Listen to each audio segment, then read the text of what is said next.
8,500 Pentagon troops are on standby to be ready to deploy to Europe if needed.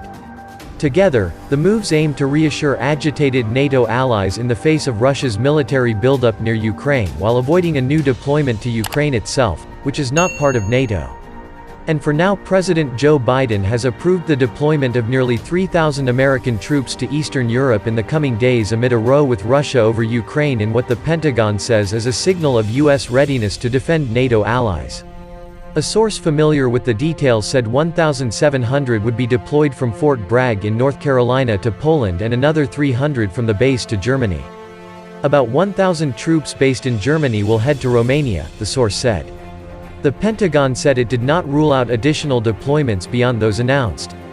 It's important for us to send a strong signal to Mr. Putin and, frankly, to the world that NATO is important to the United States and it is important to our allies, Pentagon spokesman John Kirby told a news briefing, referring to Russian President Vladimir Putin.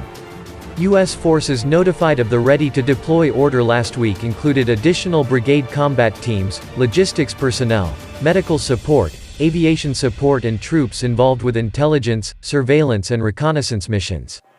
Russia denies planning an invasion.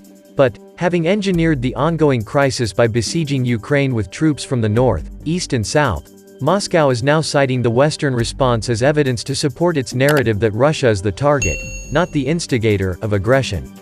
The United States has rejected such calls, saying it is up to Ukraine and NATO whether Kiev ever joins the alliance.